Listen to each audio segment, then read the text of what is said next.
Tuban, selain dikenal sebagai daerah yang banyak melahirkan tokoh wali penyebar agama Islam di Nusantara, terutama di kawasan Pantura, Tuban juga dikenal sebagai kawasan yang banyak melahirkan kesenian rakyat, di mana budaya yang lahir dari kalangan rakyat tersebut karakternya sangat kuat dan mengakar.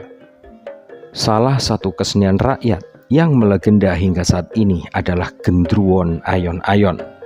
Gendruwon Ayon-Ayon adalah kesenian tradisional yang juga diselingi dengan tarian jaranan, dan memang kesenian ini juga sangat mirip dengan kesenian reog asli Ponorogo.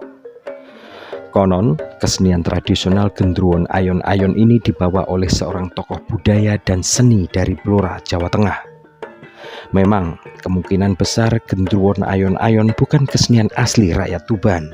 Namun, di Tubanlah Gendruwon Ayon-Ayon justru mengalami akulturasi budaya, dan dalam penyajiannya, Gendruwon Ayon-Ayon ini sudah diselingi reog.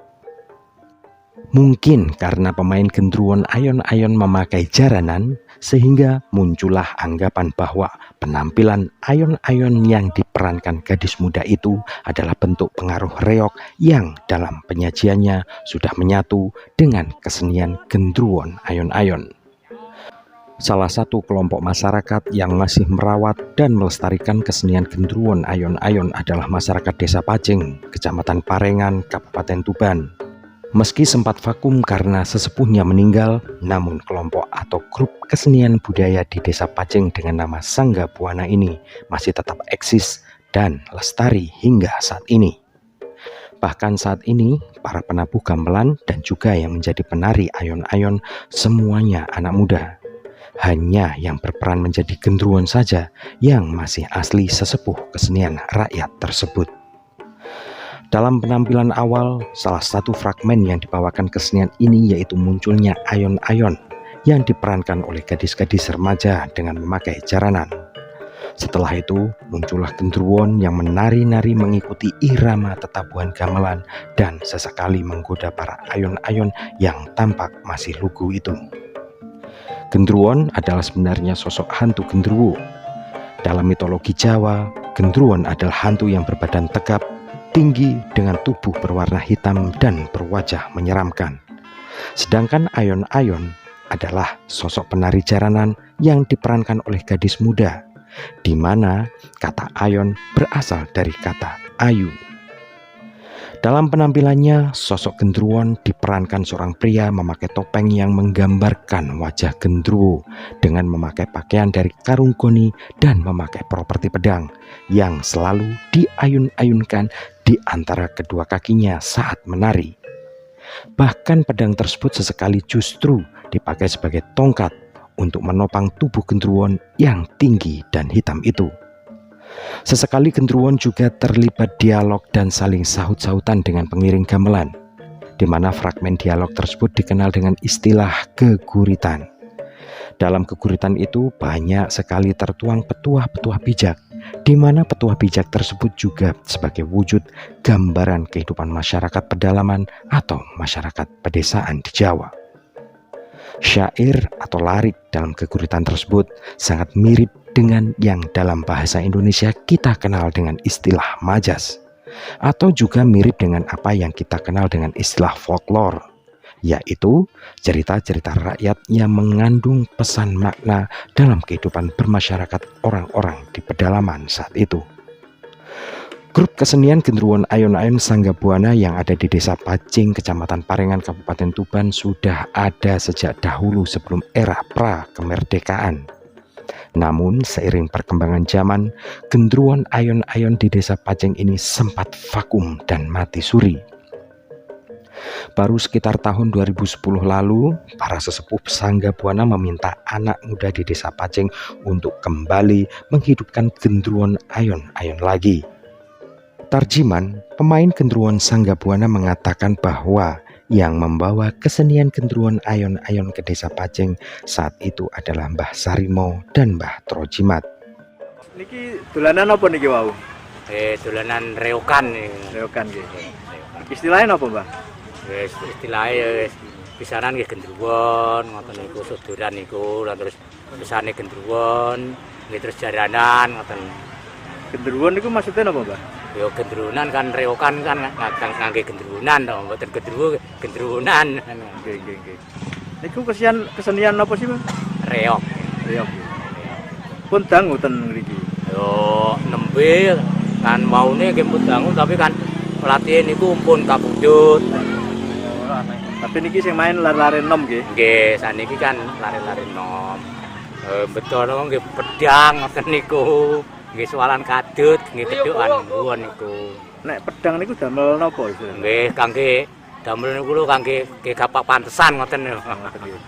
Nggih seneng kan niku kan nggih hiburan ya Pak kan. Hiburan kan seneng kan ngoten. Kok kabeh kok seneng badut kan ngoten reokan kan. Beruntung, warga desa Pajing masih memiliki kepedulian terhadap kesenian rakyat yang keberadaannya semakin terpinggirkan oleh kemajuan zaman, teknologi, dan serbuan budaya asing saat ini. Bahkan anak-anak muda desa Pajing ternyata memiliki kesatuan tekad untuk kembali menghidupkan gendruwon ayon-ayon lagi. Seperti Hana Asmaul Intansari dan Lydia Jumiati ini misalnya. Gadis muda yang masih duduk di bangku sekolah menengah pertama ini ternyata langsung tertarik untuk belajar menari sebagai ayon-ayon yang memakai properti jaranan saat pentas itu. Sedikitnya seminggu sekali, Intan dan Lydia, panggilan akrab kedua gadis muda ini, mengikuti latihan rutin di sebuah lahan lapang yang biasa dipakai permainan bola voli pada setiap minggu sore. Intan dan Lydia awalnya tidak mengerti apa itu gendruwon ayon-ayon. Bahkan keduanya mendengar nama kesenian rakyat itu hanya dari cerita kedua orang tuanya dan warga desa yang lain. Namun setelah bergabung dan beberapa kali latihan, ketertarikan terhadap kesenian gendruwon ayon-ayon semakin besar. Intan dan Lydia sebenarnya tidak memiliki basic tari.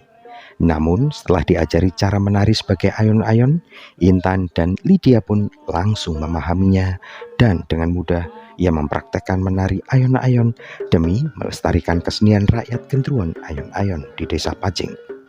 Sementara itu, Agus Sunaryo yang menjadi pimpinan Sangga Buana desa Pajing saat ditawari untuk menjadi pimpinan Sangga Buana, awalnya ia menolak karena ia merasa tidak enak kepada yang sudah menjadi sesepuh. Karena ia masih muda dan merasa sungkan kepada orang-orang yang sudah tua di Sangga Buana.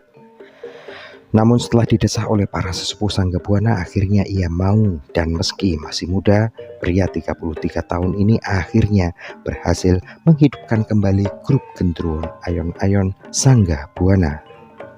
Awalnya juga tidak mudah bagi Agus Sunaryo untuk kembali menghidupkan Sangga Buana.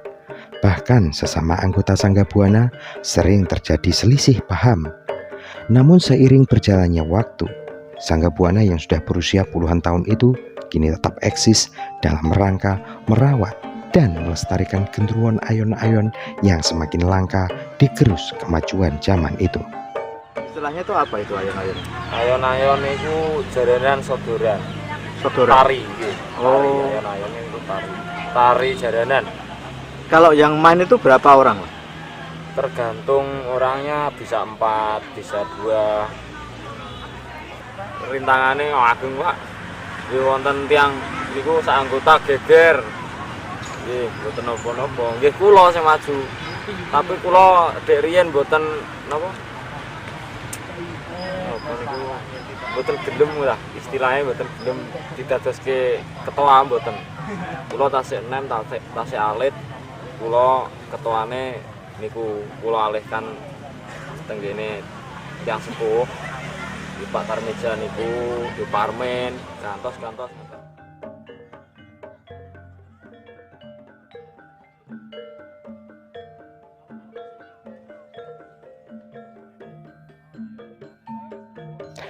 Dari Tuban, Jawa Timur, Pito Suwarsono, Netra Channel melaporkan.